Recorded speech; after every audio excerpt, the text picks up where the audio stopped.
Bienvenue pour ce nouvel épisode du C2S Dental Talk. Alors avant de commencer, j'aimerais prendre une petite minute pour remercier tous ceux qui ont pris le temps de nous mettre une note, un commentaire sur Apple Podcast. Merci beaucoup à vous.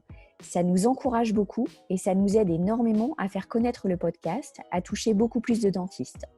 Pour ceux d'entre vous qui ne l'ont pas encore fait, alors il n'est pas trop tard et nous vous serions vraiment très reconnaissants si vous preniez une petite minute de votre temps pour aller le faire sur l'application Apple Podcast. Alors aujourd'hui, il s'agit d'un épisode que j'avais vraiment hâte de vous partager, tellement je suis archi convaincue qu'il est riche en enseignements et qu'il pourra beaucoup vous apporter. Beaucoup vous apporter sur l'importance d'écrire la vision que l'on a pour son cabinet, pour sa carrière et pourquoi pas pour sa vie personnelle, sur l'importance de la planification, sur les multitudes de possibilités qui s'offrent à vous si vous avez les bons outils et la volonté et la persévérance qui vont avec. Tout ceci, vous l'avez peut-être déjà lu dans des livres. L'épisode d'aujourd'hui va vous permettre de faire la connaissance d'une consoeur qui l'a réalisé. Le docteur Aurélie de Cambron nous partage son expérience, son histoire, comment elle a su transformer ce qui devait être la fin de sa carrière en renaissance, en nouveau départ. Bonjour Aurélie. Bonjour Marie. Bienvenue sur C2S Dental Talk. Je suis ravie de t'accueillir aujourd'hui. Alors pour la petite Merci beaucoup, le plaisir est partagé. Pour la petite histoire, donc on s'est rencontrés, ça fait déjà quelques années, c'était en 2017 si je ne me trompe pas, lors d'un de nos séminaires. Et depuis, on a un petit peu suivi ton parcours, ton évolution. Tu fais partie des dentistes qui ont vécu une crise dans leur carrière. Et c'est vrai, quand on est en séminaire, on insiste beaucoup sur la notion de crise et sur le fait de savoir transformer une crise en opportunité, ou en tout cas de savoir trouver l'opportunité dans la crise, et sur comment un leader va traverser la crise. Et quand il parle de toi, Pierre-Michel, il parle de toi comme la personne qu'il a trouvée la plus proactive qu'il ait rencontrée pour justement traverser cette crise. Alors pour commencer, j'aimerais déjà que tu nous donnes un petit peu, toi, ta définition, ta vision d'une crise. Qu'est-ce que c'est pour toi? Et puis après, est-ce que tu peux nous expliquer quelle a été la crise que tu as vécue il y a quelques années? Alors pour moi, une crise dans une vie, c'est avant tout une cassure, quelque chose qui va perturber le cours naturel de la vie. Pour moi, c'est ça, c'est qu'on est tous sur une régularité des quotidiens, tout ce qui va nous animer tous les jours, et que la crise, ça va provoquer un chamboulement, un arrêt complet de quelque chose, ou en tout cas une cassure en termes de quotidien. À la crise, moi, ce qui s'est passé, en fait, c'est que donc en 2016, fin 2016, en décembre 2016, j'ai une douleur énorme au niveau du dos. Et là, mon papa, j'ai la chance d'avoir un papa radiologue qui me fait rapidement une IRM et qui m'annonce du coup blanc et décomposé, que j'ai une hernie et qui est vraiment très importante et qui est vraiment très grosse. Donc de ce fait-là, on prend vraiment les choses tout de suite, les mesures nécessaires pour me faire des infiltrations etc. en bas du dos. Et je me réveille un matin en janvier, il me semble, oui c'est ça, en janvier, où là, impossible de me lever, impossible d'aller faire mes consultations le samedi matin justement, parce que impossible de me lever, trop douleur, ma jambe était paralysée, je ne pouvais plus me lever. Donc chose un peu plus grave que prévu, donc du coup qu'est-ce qu'on fait, c'est que là directement on va voir le neurochirurgien qui me dit que là on peut plus faire autre chose, il faut absolument opérer et qu'il faut opérer rapidement. D'ailleurs lui, pour la petite histoire, il devait partir au ski 3 jours après, donc il me dit bon, on n'a pas le choix, on opère dans 2 jours en fait, hein. Okay, très bien. Donc première opération de ma vie, je n'avais jamais été opérée et pendant les 2 jours là je me dis bon ok très bien, qu'est-ce que je fais? C'est 5 mois d'arrêt, 5 semaines à l'IT, j'étais vraiment là, c'était vraiment, on cassait mon quotidien, mais on cassait tous mes principes, on va dire, voilà, j'ai mis en place mon organisation, le matin je me lève, je fais ça, je vais au travail, je vais chercher mes enfants, et tout s'arrête du jour au lendemain et une nouvelle organisation doit se mettre en place. Sauf que moi, en fait, je peux plus être maître de cette organisation. Je suis juste un spectateur parce que je reste couchée dans mon lit.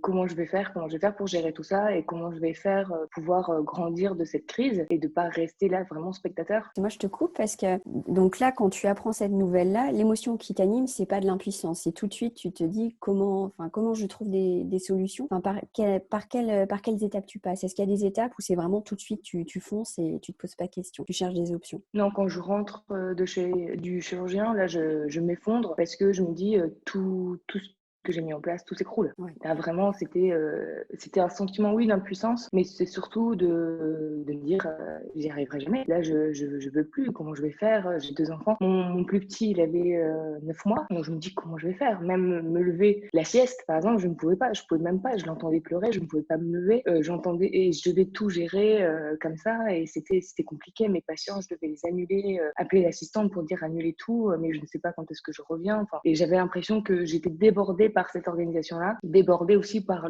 en fait, l'impuissance que tu Ouais. as quand tu es couché et que tu dois tout gérer, mais que tu peux rien faire, en fait. Ouais. Surtout, c'est un drôle de sentiment.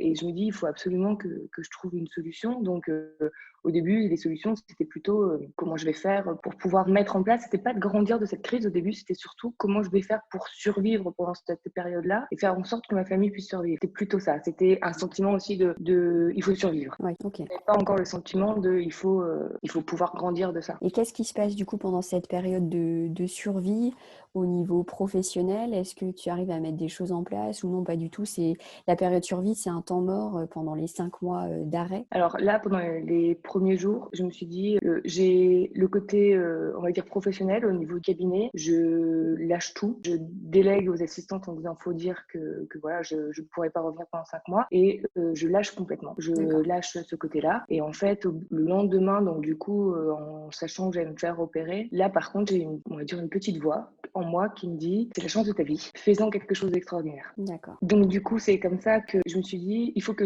je transforme ça pour plusieurs raisons. Il faut que je ne sois pas, que je sois plus dans ce sentiment d'impuissance, que je me sente plus non plus non maître ni de mon corps ni des éléments qui se passent autour, et que je puisse voir ça comme un signe de, il faut pouvoir faire quelque chose de bien dans cette crise. D'accord. Et là, je me suis dit, peut-être que c'est pas une crise, mais peut-être juste une pause dans ma vie qui va me permettre de vraiment poser les choses et de pouvoir changer de vie et devenir quelqu'un d'autre. D'accord. Et avant de vivre ça, en faisant un petit retour arrière, est-ce que tu dirais que professionnellement, en tout cas, tu te considérais comme une dentiste qui était épanouie, qui était satisfaite de sa situation, ou non, tu sentais tu aspirais à plus, mais finalement, tu n'avais pas l'occasion de mettre des choses en place ou de faire ce que tu souhaitais faire finalement? Alors ça, c'est venu un peu plus tard. Je pensais que j'étais épanouie, Oui, que j'étais une dentiste épanouie, que j'avais tout. Et c'est venu un peu plus tard où je me suis dit enfin un peu plus tard, c'était dans la semaine qui suit mon opération. Je me suis dit, ok, je me suis relevée de ça parce que moi, je m'attendais déjà à un risque de paralysie, ouais, bah oui, tout ce oui, qu'on oui. peut entendre.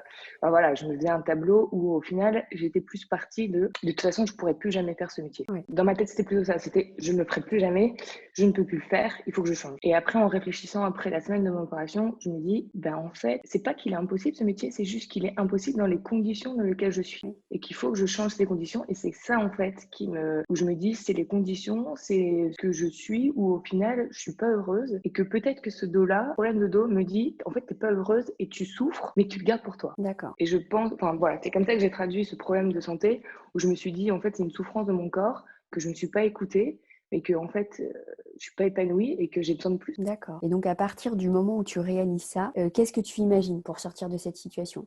Quelle est ta vision finalement de ton futur professionnel? Est-ce que tu as une vision vraiment très claire de ce que tu souhaites? Ou est-ce que c'est un petit peu flou, mais tu enclenches quand même une transition? Non, là, c'est clair dans ma tête qu'il faut que je fasse quelque chose d'autre complètement, que je veux plus rentrer dans le même schéma routinier qu'avant et qu'il faut absolument que je change. Je change, et là, je me dis, qu'est-ce que tu fais? Donc, je commence par faire quoi? Par m'acheter un bouquin d'une bibliographie qui m'inspire et je me dis, lis et tu verras bien. Donc, je lis ce livre et là, je me dis, oui, en fait, je vais pouvoir faire autre chose. Il faut que je mette en place et que tout dépend de moi. Et que je me dis, qu'est-ce qui me plaît? Là, je prends une feuille de papier et je me dis, voilà, qu'est-ce que j'aime? Qu'est-ce que je veux transmettre? Qu'est-ce que je voudrais faire? Et si demain, c'était le dernier jour, qu'est-ce que je voudrais qu'on retienne de moi? Donc, du coup, et je me dis, je peux pas, mon hernie, par exemple, si j'avais jamais pu reprendre, est-ce que j'aurais été comblée de cette partie professionnelle ou j'aurais eu l'impression de pas être comblée? Donc là, c'est ce que j'ai écrit sur une feuille en me disant, voilà, pour être comblée, qu'est-ce que je veux exactement? Et si demain ça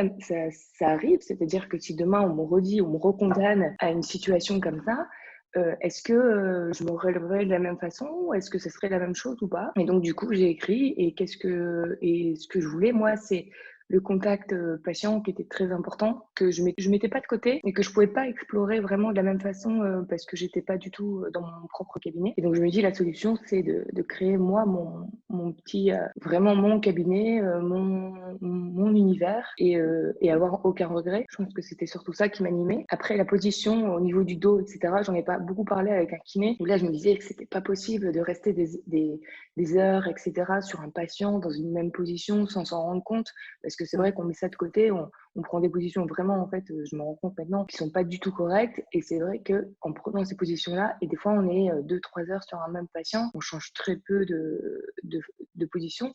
Surtout qu'on a la chance d'être assisté. C'est vrai que les instruments arrivent à nous et on n'a pas besoin de bouger. Et c'est vrai qu'on garde des positions des fois totalement inhumaines et c'est pas correct. Et donc du coup, je me disais que c'était impossible de garder ce genre de pratique, mais que dans la vision globale, etc., je ne voyais pas autrement que de travailler pendant plusieurs heures sur un patient sans bouger et sans devoir non plus l'incommoder lui en lui disant bah écoutez, il faut revenir parce que moi je ne peux pas tenir plus d'une heure sur un patient et on repousse le rendez-vous. Pour moi, c'est pas du tout ça la dentisterie. Donc il fallait aussi que je change cette façon de voir et je voulais changer de métier. Je voulais vraiment trouver une cassure et c'est pour ça que je prends la décision après de me reconvertir en ortho, du coup dans l'orthodontie pour pouvoir justement faire que des soins d'orthodontie au sein du cabinet et du coup de casser ce rythme de longs rendez-vous sur les patients où là on est sur des patients où ça dure une demi-heure grand maximum pour faire une pause d'appareil. Donc c'est complètement différent, c'est un autre rythme. Et j'avais envie de pouvoir apporter aussi et de travailler beaucoup plus avec les enfants et pouvoir leur apporter quelque chose de différent par rapport à leur vision d'orthodontie. Et que je pense que c'était important à ce moment-là de faire autre chose et d'apporter réellement ce que moi je suis. D'accord. Donc finalement, une des décisions charnières, c'est de te reconvertir vers l'ortho pour avoir un planning plus adapté finalement à ton état de santé. Est-ce qu'il y a d'autres grands changements que tu décides de mettre en place au-delà de l'aspect technique, d'autres décisions charnières? En fait, là, je me rends compte que le chirurgien me dit, bon, bah voilà, compte pas non plus, même en changement d'activité, compte 10 ans. Et avant, parce qu'en fait, j'ai une hernie qui a été opérée et j'en ai 2 autres. Aïe. Donc ça, c'était la petite surprise en plus. Donc du coup, oui, il m'annonce que j'ai 2 hernies, donc une au-dessus, une en dessous. Et donc, ce qu'il me dit, il me dit, bon voilà, vise quand même 10 ans de carrière, t'arrives de revenir et voilà, prends toutes les précautions, mais ne pense pas que tu iras jusqu'au bout de ta carrière. Donc là, je me dis, ok, bon bah une retraite dans 10 ans, c'était pas prévu, une retraite à 40 ans, loin d'être prévu, à 38 ans vraiment exactement. Donc je me dis, bon, il va falloir faire quelque chose parce que moi, je veux pas avoir vraiment ma retraite à cet âge-là. Donc oui, j'ai changé de profession. Ça va me permettre de maintenir, on va dire, cet état-là, mais il va falloir que je trouve une autre passion. Et là, s'ouvre la voie de l'immobilier. Je me suis dit, voilà, c'est quelque chose qui m'a toujours plu, qui m'a toujours attirée. Et en parallèle, je fais la rencontre du coup de Pierre Michel. Donc pour la petite histoire, Pierre Michel, je l'ai rencontré 5 semaines après du coup mon opération. Chose étonnante, c'est que j'étais du coup couchée. Je sais pas si tu te rappelles, Marie, et c'est à la première session, j'étais allongée par terre au pied de Pierre Michel. Voilà. Donc je suis peut-être la première à être allongée sur le dos par terre et voir Pierre Michel de cette vision-là. Oui. J'ai d'ailleurs regardé des photos de ce moment-là où je vois Pierre Michel vraiment par le bas. Donc, du coup, voilà, c'était ma première session. J'étais allongée par terre. Bon, ils ont pris soin de moi, hein, j'avais un petit coussin quand même, etc. C'était fort agréable. Et c'est là où on comprend la puissance de prendre des notes sur un téléphone portable ou sur une tablette, parce que là, position allongée, je ne pouvais pas faire autrement que de prendre mes notes sur mon portable. Donc, du coup, voilà, mais très belle rencontre. Et Pierre Michel m'ouvre la voie aussi sur une vision, il m'éclaire en me disant que globalement, ce que je voulais apporter à mes patients, en fait, c'est possible. Et c'est possible, en fait, comme moi, je l'entends. Donc ça, c'était vraiment une rencontre extraordinaire. Et il me dit, mais oui, mais bien sûr, tu peux faire tous les métiers que tu veux. Il suffit, en fait, de t'organiser et de planifier. C'est extraordinaire. Enfin, c'est juste magnifique. Donc j'étais toujours en arrêt. Donc je rentre chez moi après ce séminaire. Et je me dis, allez, vas-y, maintenant, lâche pas. Donc je passe des journées à travailler sur ce que je veux, à écrire mon cabinet, à prendre un tableau Excel et écrire des chiffres partout parce qu'on trouve ça génial et on comprend énormément de choses. Et là, je comprends en fait que je peux planifier même ma transition entre du coup l'omni et l'ortho et que en fait, c'est moi qui décide de tout et c'est moi qui peux même écrire mon planning jusqu'à ma retraite avancée et je peux tout faire. Et en fait, et il suffit tout simplement de planifier, d'écrire et de pouvoir mettre tout ça en place. Révélation extraordinaire et que tout se trouve un peu dans les bouquins. Donc, je lis tous les bouquins que je peux trouver. À chaque fois, j'en prends un, je lis derrière les livres qui conseillent chaque auteur et puis hop, je repars sur des livres et je m'engouffre dans le plaisir de la lecture. Et la chance que j'ai, c'est que quand même, je peux lire énormément de temps dans la journée puisque je suis allongée dans un lit Ouais, toute c'est ça. seule. Donc, C'est ça, et puis enfin, quand en séminaire, il y a une phrase que tu as dit à Pierre Michel, tu t'es retourné vers lui et tu as fait, mais en gros, cet accident, cet incident, c'est la meilleure chose qui me soit arrivée. Et c'est vrai qu'on peut le voir avec le recul, mais tu l'as dit très tôt. Et en fait, j'ai l'impression qu'il y a deux choses. Enfin, je vois deux opportunités dans ce que tu as vécu, enfin, deux opportunités que tu as su en tirer. C'est la première opportunité, c'est pouvoir vraiment t'orienter vers une carrière qui te corresponde plus, donc un métier qui te correspond plus, faire ce dont tu avais envie avec les patients. Mais c'est aussi le temps finalement que ça a créé parce que ça te crée une parenthèse de 5 mois qui te permet vraiment de réfléchir, de lire. Enfin, est-ce que tu me confirmes ça? Est-ce que toi aussi, tu vois que finalement, ça a été... c'est dur de dire ça parce que c'est quelque chose de difficile que tu as vécu, mais finalement, ça a été un énorme cadeau de 5 mois de temps dont tu as su vraiment profiter pour recréer ta vie professionnelle. c'est ça, exactement. C'est une parenthèse dans ma vie à chaque fois, et je le dis souvent et je le dis encore plus maintenant, Oui, c'est que de temps en temps, on a envie de mettre pause dans la vie, oui. de regarder ce qui se passe et de pouvoir corriger. Et ben, moi, j'ai eu la chance au final de pouvoir le faire pendant 5 mois. Et cette pause-là, pour moi, ça a changé ma vie. Et c'est surtout que je la souhaite pas parce que la douleur était là quand même pendant un moment. Mais au final, c'était, oui, je pense que c'est la meilleure chose qui puisse m'arriver et que je pense que c'est quelque chose qui est très important à faire dans une vie pour vraiment après se rendre compte si oui ou non on est heureux. Ouais. Je pense que c'est vraiment ça, c'est de se rendre compte si on était à la bonne place, si on a envie d'être là, si on transmet bien les bonnes informations, si on fait les choses correctement. C'est pareil, la première consultation, c'est là où j'ai appris le plus parce qu'en fait, je me suis rendu compte que que je la faisais bien, mais que j'apportais pas le petit plus que moi je peux apporter parce qu'en fait, je me suis vraiment remise en question sur pas mal de choses et dont moi, est-ce que dans la vie de tous les jours, j'apporte vraiment ce que moi je peux apporter et que je pense que je peux apporter en plus par rapport à d'autres praticiens. Et c'est ça où je me suis dit, maintenant, c'est maintenant ou jamais, enfin, faut le faire et que on est tous différents, on a tous des trucs à apporter et que je pense que oui, si on est chaque jour animé par cette passion, parce qu'il faut être passionné quand même pour être chirurgien dentiste, Oui. et ben en fait, c'est juste parce qu'on a envie d'apporter quelque chose de particulier à nos patients et il faut mettre le mot sur ce truc particulier, je pense que c'est important. D'accord. Et là, aujourd'hui, tu es à quel état d'avancement un petit peu dans ton parcours par rapport à la transition J'imagine que ta transition vers l'orthodontie, elle est terminée, puisque là, Oui. on est à plus 3 ans. Au niveau de tes autres projets professionnels, tu es à quel état d'avancement? Donc là, du coup, au niveau de tout ce qui va être investissement immobilier, etc., qui est pour moi une autre partie de la carrière, là, ça prend vraiment toute son ampleur. J'ai fait ma transition beaucoup plus rapidement que prévu au niveau de l'ortho. Je pense que vraiment, c'est quelque chose d'important, c'est que ma transition a été rapide parce que j'avais planifié. Et je Oui. pense que ça, vraiment, je me suis rendu compte, c'est qu'en planifiant, en fait, on est toujours un petit peu pessimiste, ce qui est Oui. normal. Et en fait, en écrivant tout, en fait, au bout de 4 mois et demi, j'avais fini ma transition, alors que je l'avais prévu sur un an. Donc, j'étais vraiment très pessimiste avec moi, je Oui, pense. c'est ça. Oui, hyper productive. Mais, mais c'est vrai que voilà, j'ai mis beaucoup plus de temps là-dessus et c'est ce que je compte faire aussi pour l'investissement. Là, voilà, j'ai tout planifié, j'ai tout programmé. Alors, ça ne sera pas une transition parce que l'investisseur immobilier, c'est pas quelque chose qu'on fait tous les jours. Mais voilà, c'est quelque chose, j'ai tout planifié pour pouvoir justement créer ma boîte pour finir on va dire, pour prendre ma retraite tranquillement. Oui, ouais, ouais. Et donc, du coup, tout est déjà planifié sur Excel, etc. Les appartements sont déjà en train de se mettre en place. Donc, c'est vraiment une très bonne chose. Et voilà, comme d'habitude, je suis toujours pessimiste, mais je pense que ça passera très, très bien.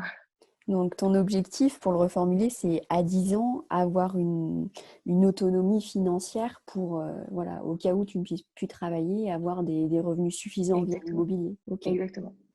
est-ce qu'il y a des Mettre à l'abri décisions? ma famille, en fait. Oui, c'est ça. Ah ouais, mais oui, je comprends bien parce que c'est vrai que retraite à 38 ans, Voilà, c'est un petit peu raide économiquement, surtout avec nos professions. Est-ce qu'il y a des décisions que tu as prises et que tu prendrais un petit peu autrement si tu pouvais revenir en arrière?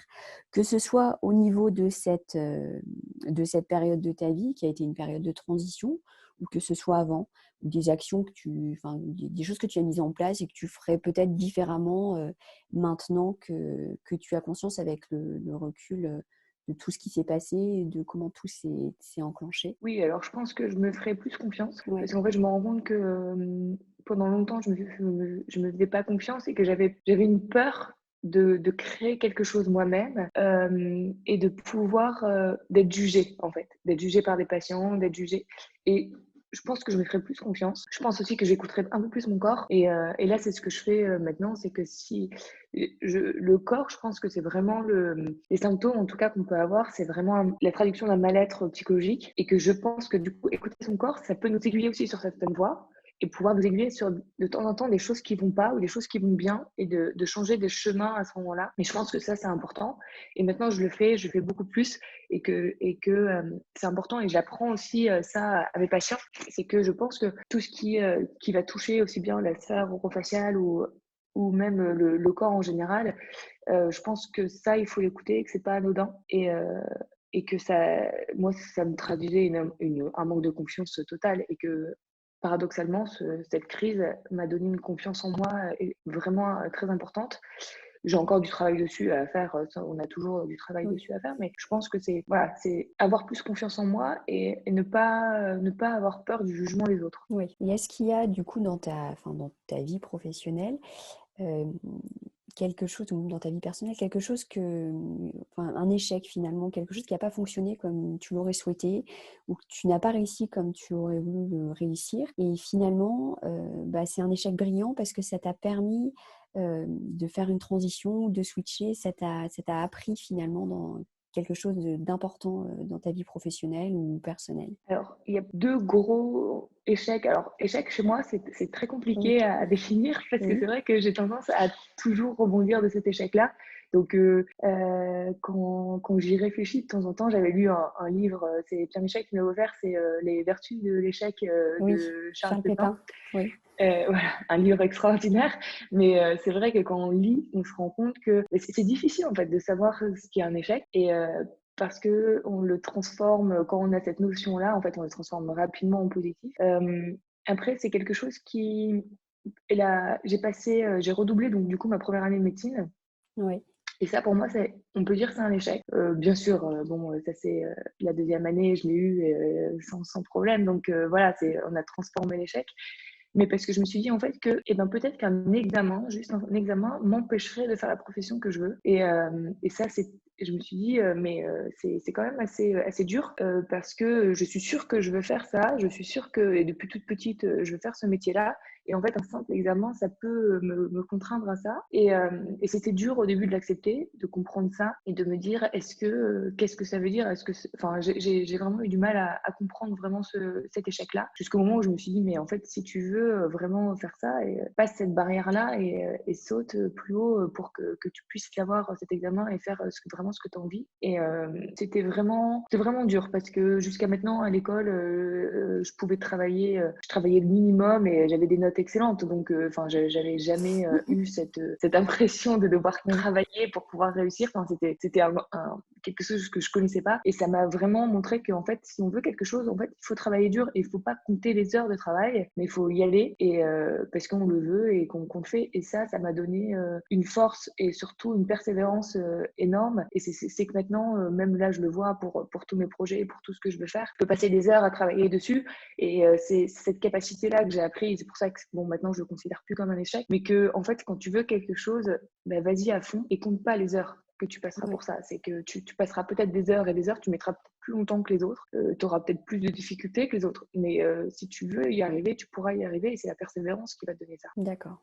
Ok. Et je l'ai un peu revécu après, parce qu'avec mon hernie, on me disait, le neurochirurgien m'a dit non, mais la course à pied, plus jamais. Et moi, j'adorais ça. Et donc, du coup, j'ai trouvé un kiné et je lui ai dit, écoute, moi, je veux que tu m'apprennes je veux recourir un marathon, je veux faire un semi-marathon. Donc, enfin voilà, il faut faire une rééducation en fonction de ça. Mais moi, je veux courir, c'est ton challenge. Et le kiné, quand il m'a vu la première fois, il m'a dit, mais c'est un peu bizarre. Enfin, tu viens de te faire opérer d'une hernie, toi, tu veux courir. Enfin, au bout d'un moment, me demande pas l'impossible, quoi. Enfin, Oui.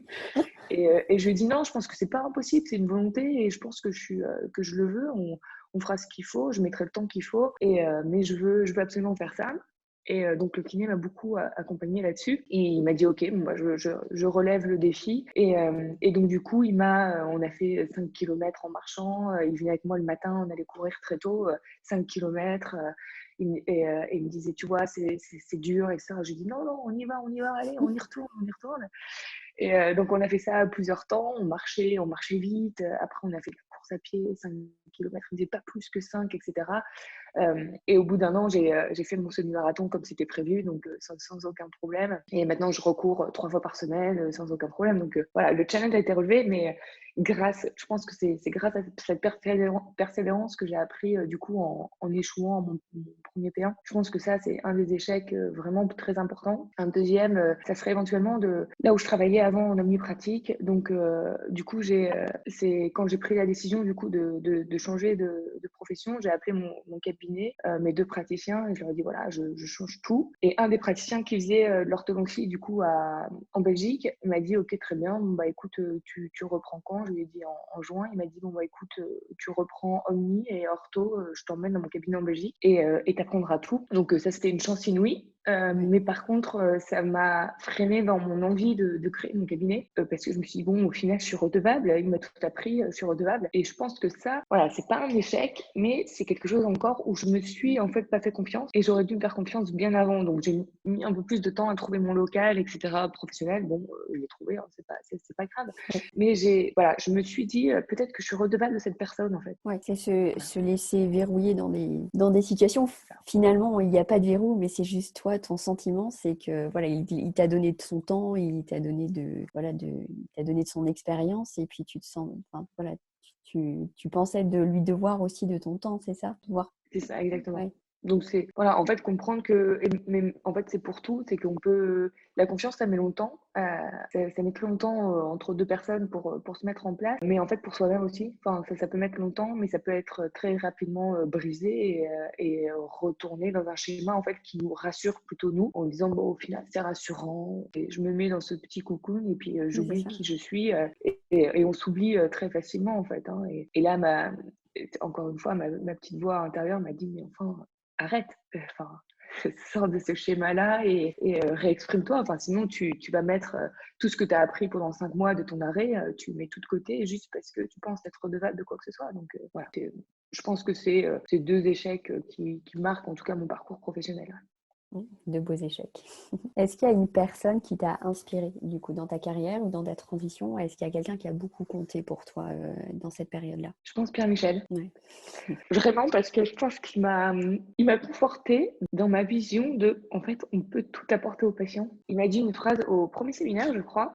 Il dit une phrase d'Emerson, ce que tu es crie tellement que je n'entends pas ce que tu dis. Et chez moi, cette phrase a eu un impact énorme parce que j'ai compris qu'en fait, il suffisait d'être soi-même et qu'en fait, au fond que tout ce qu'on mettra en place au cabinet, aussi bien en termes de management que de décoration, de choix des matériaux, etc., en fait, ça devait faire ressentir qui on était réellement. Ouais. Et ça, je pense que c'est important. C'est important de ne pas s'oublier et d'être convaincu en fait qu'on peut être juste nous-mêmes et que c'est pour ça qu'on aura de l'impact vis-à-vis des gens et on aura de l'impact vis-à-vis de notre entourage et de notre environnement. Je pense que c'est important. Ouais, je te rejoins. Et tu dis que tu as beaucoup lu dans cette période de 5 mois et que tu lis encore. Est-ce qu'il y a un livre ou peut-être une citation d'un livre qui t'inspire?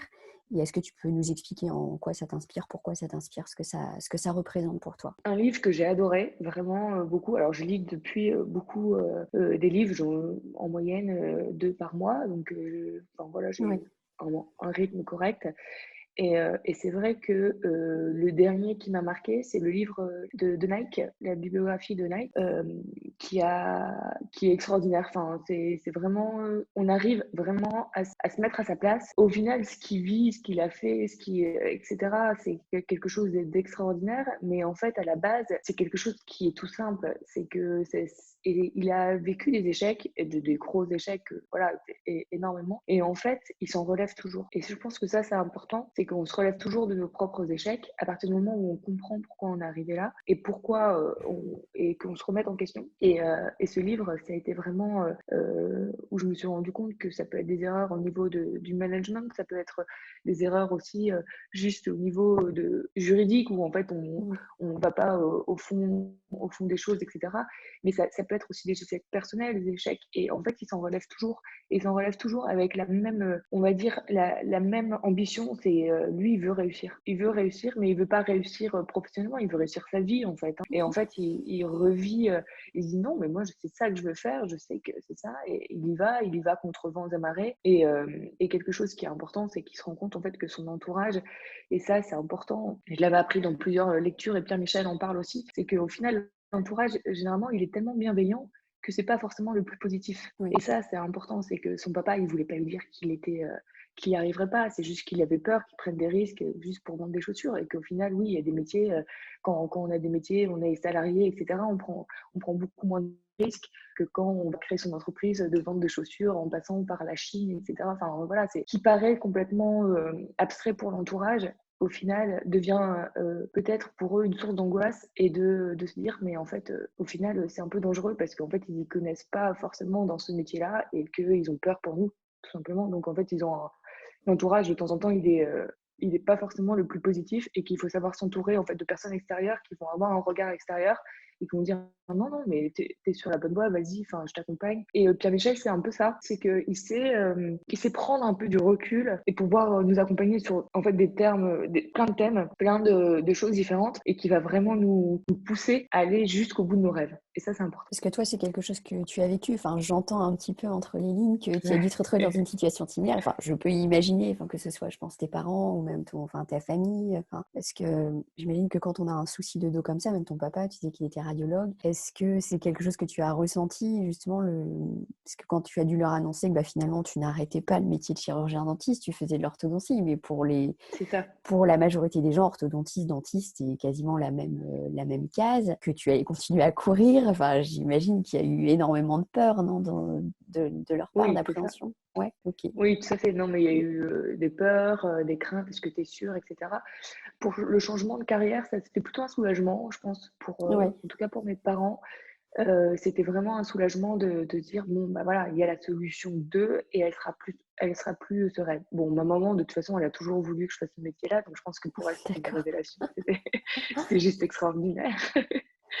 Mais après, je pense que voilà, c'est partir sur l'inconnu, avoir des projets de création de cabinet, etc. En même temps, en parallèle que je cicatrisais. Enfin, c'était vraiment. Voilà. Après, comme disent mes parents, une fois que tu as quelque chose en tête, de toute façon, on a beau trouver tous les arguments du monde, tu le feras. Donc, Ouais, et tu feras encore pire parce que d'accord. tu voudras prouver à quelqu'un, tu voudras nous prouver que tu avais raison. Donc, du coup, c'est ça. Après, ils m'accompagnent énormément, mais c'est vrai qu'à chaque fois, c'était sûr, etc. Ce qui est normal, et au final, c'est de la bienveillance. Mais c'est vrai que chez moi, ça fait l'effet inverse. Généralement, c'est que oui, je suis sûre et j'irai encore plus loin pour vous montrer que j'avais raison. Mais au Oui, final, papa m'a encore plus accompagnée sur ce projet, parce que du coup, en fait, il m'a donné la possibilité de m'installer avec lui. Donc maintenant, on a un cabinet à deux, en fait. On fait radiologie et orthodontie de d'accord. l'autre côté. Donc voilà, au final, on est ensemble dans le même cabinet, donc c'est plutôt chouette. Oui, puis finalement, ça n'a pas été, enfin, quand tu en parles, on voit que tu dis ça a été moteur pour toi. Les freins des autres sont des moteurs et ça a pas, toi, Exactement. ça t'a pas empêché d'avancer. Ok, Non, parfait. pas du tout. Est-ce que, avant qu'on se quitte, il y a un conseil que tu aimerais partager avec les dentistes qui nous écoutent, peut-être un conseil approprié justement pour des dentistes qui passent par des périodes de crise ou pas, parce que c'est vrai que le cadeau, entre guillemets, de la situation, ça a été d'avoir 5 mois de pause, mais j'imagine qu'on n'a pas forcément besoin d'avoir 5 mois de pause pour réfléchir à notre avenir, pour réfléchir à notre vision des choses. Est-ce qu'il y a quelque chose que toi, tu aimerais conseiller justement aux personnes qui sont peut-être aux dentistes qui sont dans des situations professionnelles qui leur correspondent peut-être pas tout à fait, ou qui osent rêver un avenir professionnel un peu différent, mais n'osent pas sauter le pas? Moi, je pense qu'il faut saisir toutes les opportunités, il ne faut pas se freiner et surtout pas regretter en fait. Et que je pense qu'il faut pouvoir se poser de temps en temps, même un week-end, se dire ok, donc j'en suis là. Est-ce que j'aime ce que je fais? Est-ce que je me vois dans 5-10 ans faire ça? Et que au final, la retraite anticipée, ça peut toucher tout le monde. Ouais. Et que si je pense que c'est une question à se poser. Est-ce que si on me dit que je dois arrêter dans 10 ans, est-ce que j'aurais été au bout de ce que je voulais quand je suis rentrée en première année de médecine?